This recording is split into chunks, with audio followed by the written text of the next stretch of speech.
The more data that there is, the less likely the girl and boy child will be invisible. Data will let us measure and track our progress as a country, and this data will help us deliver the benefits through the health systems to the individuals whose lives we're trying to change. We'd like to make the invisible individuals visible and accounted for. The Wellbeing Foundation currently partners with the University of Liverpool School of Tropical Medicine. Through this partnership, we receive research data and knowledge that helps us provide training to midwives in Nigeria. The training includes support to pre-service midwifery institutions to improve the competency-based training components of their curriculum. It initially started in Kwara State, where my husband is from and where our program Frontline began. It includes in-service training for 80 to 100% of all Kwara State's midwives, doctors, and community health extension workers. Today, the program has grown to establishing skills labs across the country. The partnership arose from a mutual respect between Liverpool School of Tropical Medicine and Hygiene and the Wellbeing Foundation. I'd like to think they chose us based on our strong organizational capacity and reputation as a global driving force in maternal health and midwifery services. Our team of health workers on the ground have enabled them, a global partner, to transform their research techniques into realities. The partnership does exemplify how research at the top can be used to inform practical policy and vocational training at a community level. We're grateful for this partnership, but we do hope to collaborate with other institutions in the near future to facilitate our expansion into data disaggregation and technology. The importance of data and research is highly relevant to our second goal of gender equality. This currently poor state of affairs that overshadows Africa's data deficit does little to differentiate between the sexes and therefore downplays the reality of gender inequality over the continent.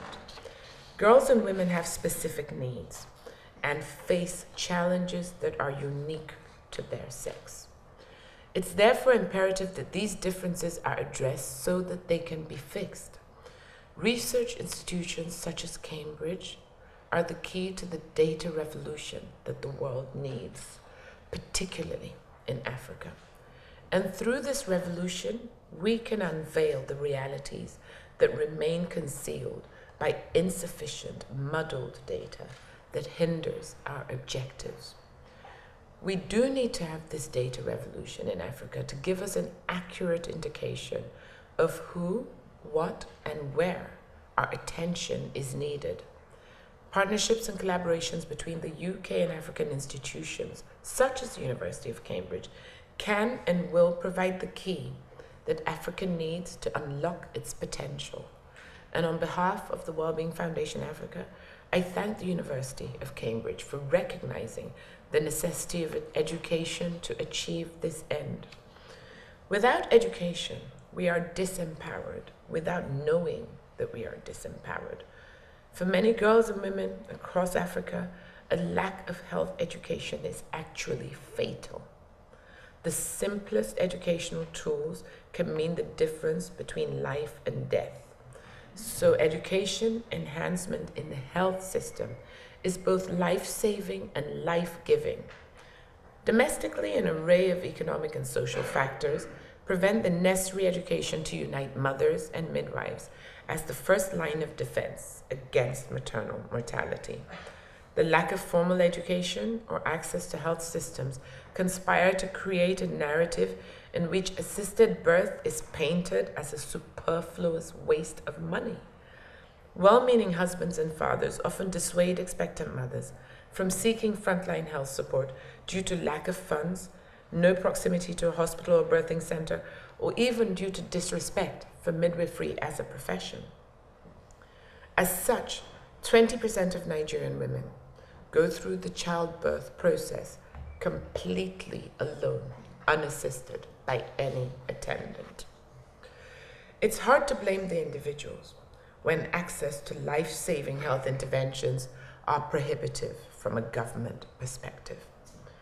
Whilst the United Nations Sustainable Development Goals recognizes the inextricable link between education and access for women and improved health and well-being, this simply is not reflected in policy or actions.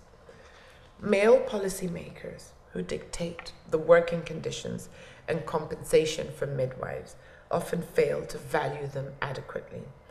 The field of midwifery is undervalued. It's even perceived as a niche of mere women for mere women's needs. Because of this, midwives are often overworked, undertrained, and forced to work in unsanitary conditions with limited resources. As you can imagine, midwives are highly susceptible to burnout, which greatly reduces the average standard of care across the entire health network. And every single day, mothers and babies are dying.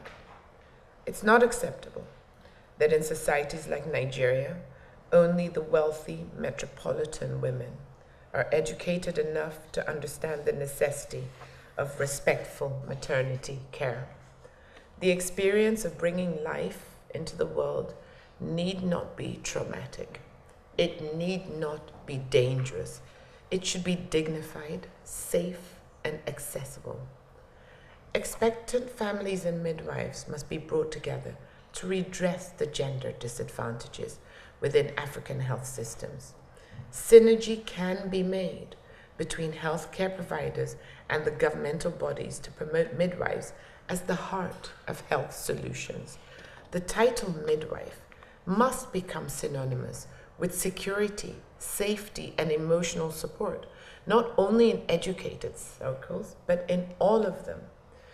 The need for this greater education, not just for families, but for midwives too, are why the Wellbeing Foundation Africa developed triple mama care programs: emergency obstetric and newborn care, further education for midwives, ante-natal education classes for expectant parents, and adolescent skills and drills in personal, social, and health education so that we catch the teenagers early. We created this to bridge unnecessary gaps in women's understanding of what their bodies go through while they are pregnant. Skilled midwives lead all our classes, which places them in direct contact with the women and girls who need their support the most within cities, rural communities, and internally displaced persons camps. By teaching women and girls over weeks and months to listen to their bodies and to consult a midwife whenever they have questions, women soon recognize the opportunity to gain expert support and advice. This encourages them to engage with midwives more often and openly, and gives them a regular point of contact with formal health systems. The mama care philosophy states that midwives are not just an extra pair of hands during childbirth itself. They provide an ongoing continuum of care and counsel during pregnancy, childbirth, and long after the baby is born. They then circle back to the adolescent girl and prepare her for the next cycle, which we know can be a better cycle to deliver for good. So whilst these mama care antenatal education classes foster this symbiotic relationship between midwife and patient, the mama care emergency obstetric newborn care training provides very detailed training for those frontline midwives with accredited further education to combat morbidity and mortality to a global standard. We have deployed the mama care programs across Abuja, Lagos, and Kwara states to great success. We're in the process of activating 320 more skilled midwives. Now, when you think back to the earlier figure I gave you of mortality in Nigeria, 476,923 women dying annually due to pregnancy and childbirth related issues, then consider the following. Through this upskilling and community education programming, our mama care midwives have been able to reach over 108,200 mothers in the last 12 months. And the proof lies in the pudding. we have not lost a single mother to death from our program. This is a complete variance to the national indices. Our mission is to scale our 3 programs across Nigeria by the end of 2017, and then bring Mamacare to every last mile and every last country across Africa where women continue to die in childbirth due to limited health education. We are also developing a variety of projects for delivery in Nigeria in the coming year, including hosting gender workshops across the country, as well as launching a free coding program for girls, aiming to improve the economic opportunities for girls in the male-dominated tech sector in Nigeria. Whilst there are great obstacles to overcome in the form of cultural biases, lack of prioritization on a policy level, and negligible funding, I truly believe that collaborative work between NGOs, policymakers, and educational institutions, such as this university, will see us leap over them one by one as we race towards achieving the United Nations Sustainable Development Goals. So I would like to end as I started. We need an accurate indication of who, what, and where our attention is needed. Partnerships and collaborations between academic innovators, such as the University of Cambridge and African institutions, are the key to unlock an entire continent's potential. We can redress gender disadvantages in Africa's health and Africa's education, and I hope we will together. Thank you.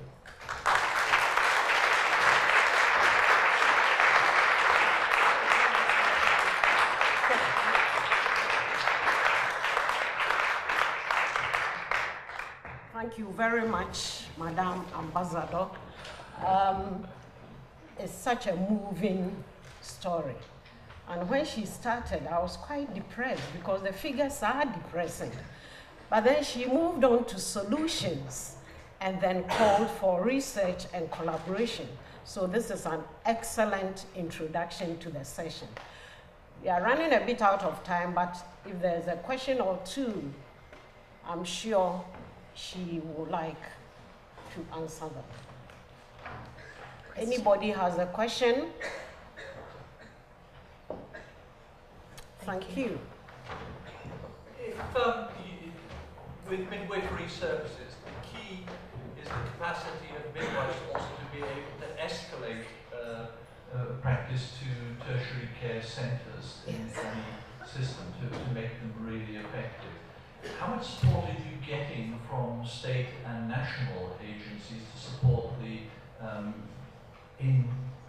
at local level that you're providing the midwifery support, but are they really prepared to back them by putting the investment into those maternity services at a higher level for more complicated pregnancies? Thank you very much. Actually, that's a perfect question. Now, the problem we've got in Nigeria at the moment is that we're operating an inverted triangle. So what we've got is that our tertiary level services are dealing with issues that really should have been dealt with at a primary level, and then if they develop complications, referred upwards to a secondary level. Last year, I decided to take the bull by the horns, and I convened a global midwifery conference. I didn't wait for the government to do it. And I actually invited all the in-country regulators, the National Council of Nursing and Midwifery, the Nigerian Association of Nurses and Nurse Midwives, and the federal ministry, and I had delegations of midwives from all the states. Now, one thing became very clear very quickly. We've got one big problem in Nigeria, which is the dual qualification. They're calling Nigerian midwives nurse midwives, and we really need to stop that. We need to know the difference between a nurse and a midwife. And we also need to recognize that in frontline communities, traditional birth attendants are actually taking a role that should be done by midwives. We probably need to incentivize these TBAs to bring their patients into the formal health system. I was very discouraged that after campaign promises to extend primary healthcare centers to 10,000 within the country from 774, that this promise has been abandoned in the current economic constraints. But what I believe is that if we strengthen primary health care to cope with primary level issues, this will enhance a referral system that actually spots the problems quickly and then refers the patient higher up promptly when it's needed. I would really actually appreciate from gatherings such as this and from partnerships the evidence that lobbyists and advocates like myself need to be able to put our feet down more firmly so that government will pay attention and begin to take account. Our issue in Nigeria is one of not really wanting to face the individual numbers of the problem. We hide behind percentages, but as I said during my speech, our mothers and children are dying every day. Now, to give you one example of support, in 2010, we started a program called the Midwives Service Scheme in conjunction with government. And that deployed 4,400 midwives to parts of the country which previously didn't have them, actually mostly the north. And by 2012, our maternal mortality rates had dropped by 30%. Now, I believe that that was because of the deployment of those midwives, enhancing the referrals so that women were being referred to the right places. The MSS, the Maternal Midwife Service Scheme, has been suspended. And so I'm fully expecting to see another spike in mortality rates. I think we've seen an early warning signal on that with the polio outbreak in some states in the Northeast. We continue to hope and pray and work. Thank you. Thank you very much.